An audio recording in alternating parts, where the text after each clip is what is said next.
ప్రభువును ప్రియరక్షకుడైన యేసుక్రీస్తు వారి శ్రేష్టమైన నామంలో ఈ వీధి వారందరికీ శుభాలు, దేవుని యొక్క నామంలో సమాధానాలు ప్రకటిస్తూ ఉన్నామండి. ఈ సాయంకాల సమయంలో కొన్ని మాటలు మీకు ప్రకటించడానికి మేము మర్చికి వచ్చాం. ఏంటి ఈ మాటలు అని అంటే, ఇది దేవుని ప్రేమను కూర్చిన మాట. అవునండి, లోకంలో ఎన్నో ప్రేమలు మనం చూస్తాం. తల్లిదండ్రుల ప్రేమ, కన్నబిడ్డల ప్రేమ, భార్యాభర్తల ప్రేమ, స్నేహితుల ప్రేమ, బంధువుల ప్రేమ, ఇలాగా ఏ ప్రేమను మనం చూసినా ప్రతి ప్రేమలోనూ మనిషికి మనిషే జత. అయితే దేవుని ప్రేమ అనేది ఈ లోకంలో ఒకటి ఉంది. ఆ ప్రేమను బట్టే మనిషిగా బ్రతకగలుగుతూ ఉన్నాడు. ఆ ప్రేమను బట్టే దేవుడు మనకు ఊపిరిని దయచేస్తున్నాడు, మనం పీల్చుకుని గాలిని దయచేస్తున్నాడు, నడవడానికి ఓపికనిస్తున్నాడు, పని చేసుకోవడానికి సత్తువ కలగజేస్తున్నాడు. బైబిల్ గ్రంథంలో ఒక మాట రాయబడి ఉంది, మనం ఆయనలో ఉనికి కలిగి ఉన్నాం, ఆయన ద్వారానే చలించుచున్నాం. అంటే మనం ఈ లోకంలో బ్రతకాలి, ఒక అడుగు వేయాలి అని అంటే దేవుడు మనల్ని జ్ఞాపకం చేసుకోవాలి. అయితే మనుషులంగా మనం దేవుని జ్ఞాపకంలోనికి ఎప్పుడో కానీ చేసుకోం. ఎప్పుడు జ్ఞాపకం చేసుకుంటాం దేవుణ్ణి అంటే, మనకి కష్టం వచ్చినప్పుడు, మనకి బాధ వచ్చినప్పుడు, మనకి ఇబ్బంది కలిగినప్పుడు మాత్రమే దేవుడు జ్ఞాపకం వస్తాడు. కానీ దేవుడు సర్వకాలాల్లో సర్వదా మనతోనే ఉంటూ మనల్ని నడిపిస్తున్నాడని బైబిల్ గ్రంథం సెలవిస్తూ ఉంది. అయితే దేవుడు ఏం చేస్తున్నాడు, మనుషుల్ని ఎందుకు నడిపిస్తున్నాడు అని అంటే, దేవుడు మనిషిని ప్రేమించాడు. అదేంటండి, ఈ లోకంలో చాలా గొప్ప ఉన్నాయి కదా. మనం అనుకుంటాం కదా, ఒక కొండను చూసినప్పుడు ఎంత గొప్పదో, ఒక బంగారం విలువైన వస్తువును చూసినప్పుడు అవో ఇవి ఎంత విలువైనవో. అయితే మనం వాటిని ప్రేమిస్తాం.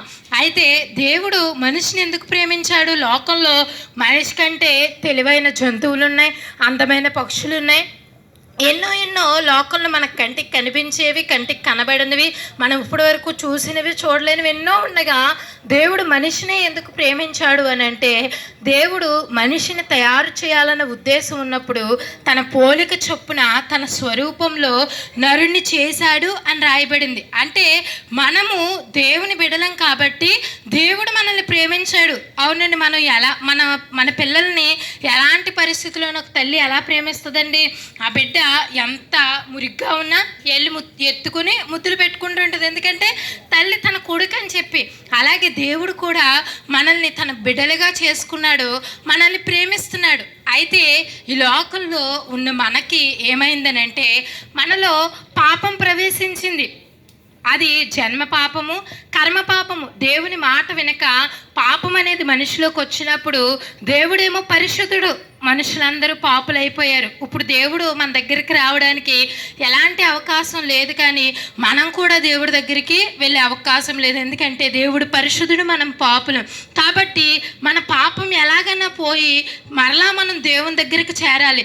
దేవుడు ఎంత ప్రేమమయుడనంటే, మనుషులైన మనందరూ ఈ లోకంలో జీవించిన తర్వాత మరలా ఈ లోకాన్ని ముగించి, మనలో ఉన్న ఆత్మ ఉంది కదండి, మనందరికీ తెలుసు కదా, మనలో ఆత్మ ఉంది. ఆ ఆత్మ మరలా దేవుని దగ్గరికి చేరాలని దేవుడు ఆశపడుతూ ఉన్నాడు.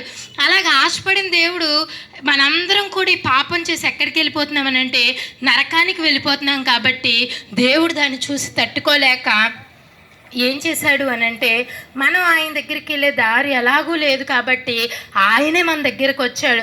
ఎలా వచ్చాడు అని అంటే, మనల్ని పరిశుద్ధపరిచే వ్యక్తిగా ఆయన ఈ లోకానికి వచ్చాడు. అవునండి, దేవుడు ఆత్మ, ఆయనకు రక్తమాంసాలు లేవు. అయితే పాపం చేసిన మనందరం దేవుని సన్నిధికి చేరాలంటే, నిజమైన దేవుని ఎదుగుడికి చేరాలంటే పరిశుద్ధపరచబడాలి. ఎలా పరిశుద్ధపరచబడతామనంటే, మన అందరి కొరకు బలి అర్పించబడాలి.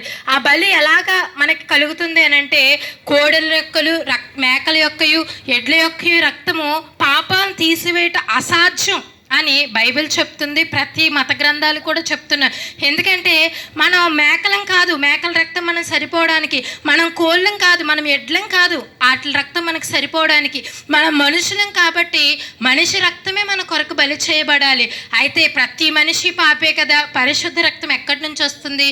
లేదు. కాబట్టి పరిశుద్ధునిగా దేవుడు ఈ లోకంలో మనిషిగా వచ్చి 33.5 సంవత్సరాలు జీవించి మనందరి పాపాల కొరకు ఆయన ప్రాణం పెట్టాడండి. మనందరి పాపాలకు శిక్ష ఆయన భరించి మనందరికీ పరలోక రాజ్యం, దేవుడు ఉండే ఆ రాజ్యం, యుగయుగాలు సంతోషము సమాధానం ఉండే ఆ రాజ్యాన్ని దేవుడు మనకి ఇవ్వడానికి రెడీ చేశాడు. మనం చేయాల్సిందల్లా ఏంటంటే, అవును నేను పాపినే, యేసుక్రీస్తు ప్రభువారు నా పాపాలు క్షమించాడు అని ఒక అంగీకారం తెలియచేయాలి. యేసుక్రీస్తు ప్రభువని హృదయమందు విశ్వాసం ఉంచి నోటితో ఒప్పుకుంటే మీరు రక్షించబడతారు అని బైబిల్ చెప్తుంది. ఎప్పుడు రక్షణ అవసరం అంటే, ప్రమాదంలో ఉన్నవారికి రక్షణ అవసరం. మనందరము నరకమనే ప్రమాదంలోనికి వెళ్ళిపోతున్నాం కాబట్టి రక్షించడానికి యేసుక్రీస్తు ప్రభువారు వచ్చారు. ఆ మాటలు తెలియచేయడానికి, ఆ రక్షణను మేము పొందుకున్నాం, ఆ విషయాలు మేము నమ్మాం. దేవుడు మాకు హృదయంలో ఒక నిశ్చయత ఇచ్చాడు, పరలోక రాజ్యం చేరతామని. కాబట్టి మమ్మల్ని ప్రేమించిన దేవుడు మిమ్మల్ని ప్రేమించాడు. మేము కూడా మీకు ఆ మాటలు తెలియచేసి మీరు కూడా పరలోక రాజ్యం చేరి యుగయుగాలు ఆనందించాలని కోరుకుంటూ ప్రేమతో ఈ మాటలు ప్రకటిస్తూ ఉన్నాం.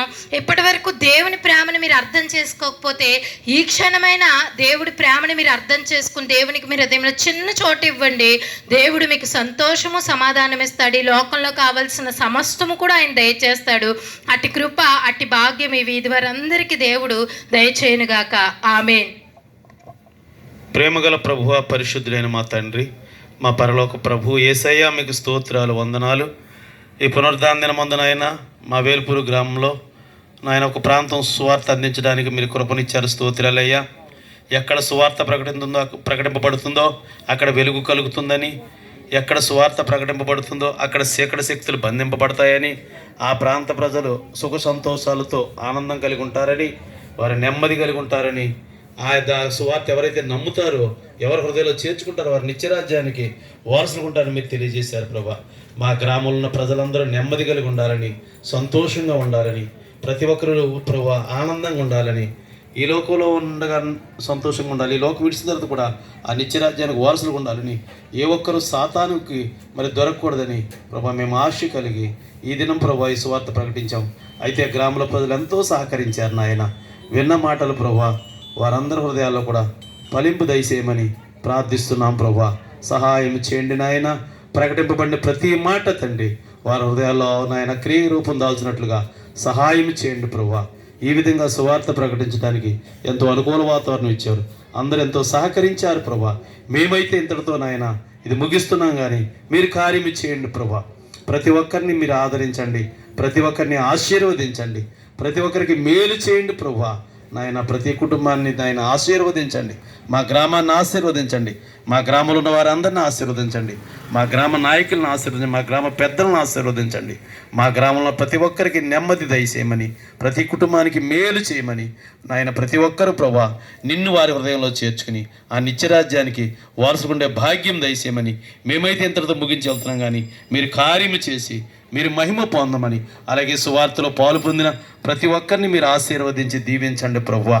నాయన వారికి ఉన్న సమయాన్ని వెచ్చించి ప్రభువా, వారికి ఉన్నటువంటి బలాన్ని వెచ్చించి అనేక గ్రామాల నుంచి వచ్చి మేము పొందిన రక్షణ మరి ఇక్కడ ప్రజలు పొందాలి, మేము పొందుకున్న నెమ్మది వారు పొందాలని ఎంతో ప్రయాసంతో వచ్చారు కనుక ఈ సువార్తలో పాల్గొన్న ప్రతి ఒక్కరిని మీరు బలపరచమని, ప్రతి ఒక్కరిని ఆదరించమని ఈ రాత్రి ప్రభువా మరి కోటిపల్లి సుబ్బారావు గారి ఇంటి వద్ద జరిగే సువార్త కూటాన్ని కూడా ఆశీర్వాదకరంగా జరిగించమని అనేకులను అక్కడికి సమకూర్చి ప్రభువా ఇంకా అనేక మాటలు దైవజనుల ద్వారా ప్రభువా ప్రకటించడానికి అనేకులు ప్రభువా నాయన మరి మేలు పొందటానికి ఈ రాత్రి సువార్త కూటంలో కూడా మీరు నడిపించమని సహాయం చేయమని, కూడిన ప్రతి ఒక్కరిని దీవించమని, అలాగే ఈ వీధి వారిని కూడా దీవించమని, ఈ మాటలు విన్న వారందరినీ కూడా మీరు జ్ఞాపకం చేసుకోమని దీవించమని యేసునామలో ప్రార్థిస్తున్నాము తండ్రి. ఆమెన్. మన తండ్రి అయిన దేవుని ప్రేమయు, కుమారుడైన యేసుక్రీస్తు వారి కృపయు, పరిశుద్ధాత్మ సహవాసమైన సన్నిధి ఇక్కడ ఉన్న వారికి, ఈ మాటలు విన్న వారందరికీ, ఈ సువార్తలో పాల్గొన్న వారందరికీ సదాకాలం తోడయుండును గాక. ఆమెన్. ఆమెన్. ఆమెన్. అందరికీ వందనాలండి.